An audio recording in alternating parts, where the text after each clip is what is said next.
Hello, ladies. My name is Angela. Thank you so much for being here. I'm a functional medicine practitioner, and I have been working in the field of women's health for over 20 years, and I have an absolute passion for helping females, just like you, learn how to uncover the root cause of your hormone imbalance symptoms, especially as you approach at the age of 40 and beyond in towards that transition towards and into menopause. And you may be noticing some changes in your body, how you're feeling, and you want to feel better. And I know that there is a way to feel better. I have struggled with hormone imbalance symptoms on and off for a good part of my life. And I did start to understand through functional medicine techniques the way to actually get myself feeling better for the long term. So I want this for you too. And today I want to talk about a topic that I know women have issues with, especially to get into your late 40s and early to mid 50s. And it certainly can happen earlier than this.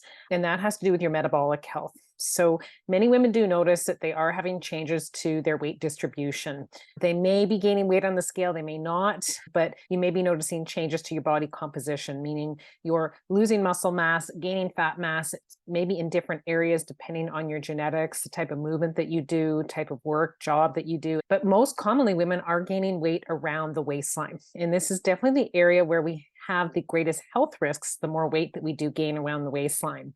Did you know that for women who especially have transitioned already into menopause, that one of the number one causes for death, it doesn't sound nice to talk about, but is heart conditions, heart attacks. And so we know that this metabolic issue of weight gain around the midline is a huge risk factor for this. Things that we can do to help not only optimize and prevent things like heart disease, and potential even worse consequences, but we want to also be talking about how can we get ourselves feeling better, feeling more energetic, getting ourselves sleeping better, even feeling better and more balanced with our moods as our metabolic health improves. So there's lots of ways to do this. And I like to coin the term metabolic flexibility to this for females over 40, especially. It's something we have to become attuned to. So what is metabolic flexibility? It is the ability for our body basically to adapt to metabolic changes that are happening. So for females, there is no doubt there are metabolic changes happening as your hormone levels start to lower. The female sex hormones, estrogen and progesterone, and then your male sex hormone, testosterone, all three of those hormones do help us to maintain our metabolic health and wellness. And they do actually help us to maintain our weight for a good part of our life.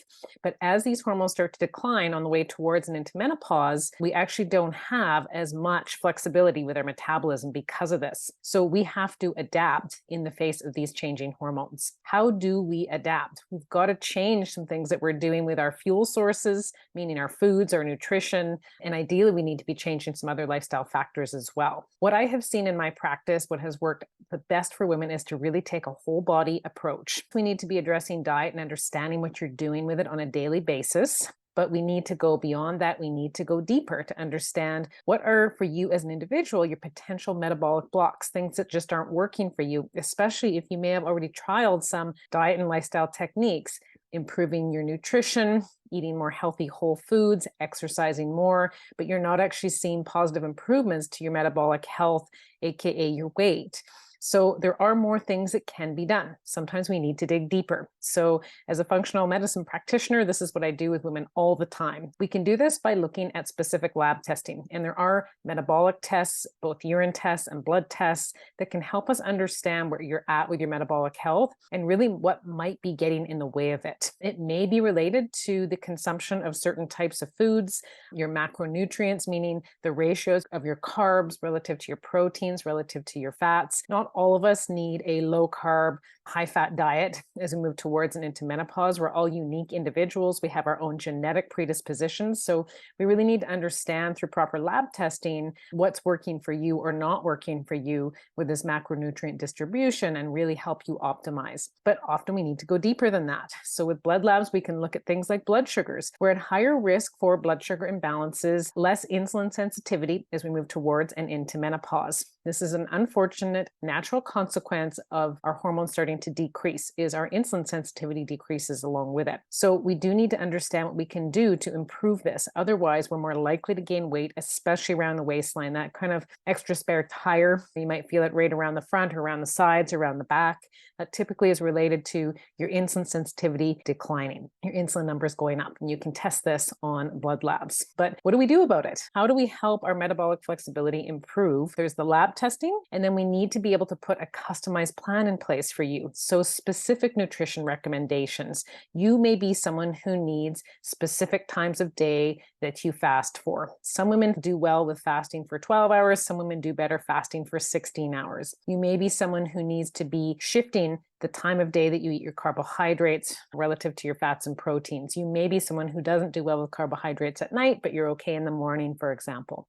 You also may not know this, but your metabolic flexibility also has to do with your gut health. So also through lab testing, that same urine testing I was just talking about, we can actually check on the status of your gut health. And if you do have imbalances in your gut health with your gut microbiome, possibly with your liver, how your body is able to detoxify, you may also have this as a barrier to improving your metabolic health and your weight. So there is ways to learn how to get the gut and the liver back into balance, how to get you detoxifying more efficiently on a daily basis to help you improve your metabolic flexibility and start to see the weight actually normalize for where it should be for your approximate height and age. So there's a lot that can be done. And one last thing I want to mention is we cannot underestimate the power of exercise and how it's so important to be exercising specifically, again, for you as an individual and your body type. So most women do need to, if they're not already doing it, bump up the resistance training, meaning you need to hit the gym or at home, do some weightlifting. Some women may have gotten away with and enjoyed more so doing cardio exercise like jogging, hiking, biking, and this is also great. But as the hormone levels change, especially again, those female and male sex hormones, as they start to decline and our ability to regulate insulin, blood sugars is not as good as it used to be, one of the best ways to help us improve on this, which again improves our metabolic health and our weight, is to improve our muscle mass. Our muscle mass will decline rapidly, especially for females as they transition into menopause, especially our upper body mass. So we need to be counteracting this by doing weights. There is no way around it. Sure, you can do some body weight stuff. That's great too. But to be honest, you really need to be lifting some weights. So 2-3 times a week, 20 to 30 minutes. It doesn't have to be a lot, but these are things that are absolutely essential for basically hacking your metabolic health, understanding how to improve your weight. If you feel like you've tried some of these strategies and it hasn't worked as well for you as you had hoped, you probably need to dig deeper with a functional practitioner such as myself to do the proper lab testing to understand exactly what's going on with your metabolic health and how to build out a roadmap with a personalized plan to get your metabolic health improving and getting you more metabolically flexible from here moving forward lifelong. So if you do want to learn about that, you want to learn how you can improve not only your metabolic health and your weight, but your overall health and wellness and really improve your chances of optimal longevity, not just living long, but living long and feeling well, please feel free to connect with me. So you can go to my website, www.angelasimpsonfunctionalmedicine.ca. I'd be happy to speak with you on a one-on-one complimentary call to talk about if it may be a good fit for us to work together to help you optimize your health.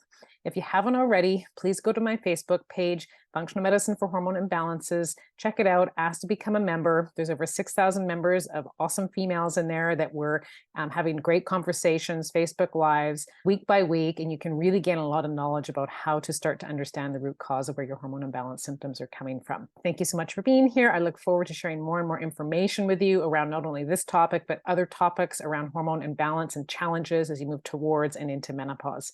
Thanks so much. Talk to you soon. Bye for now.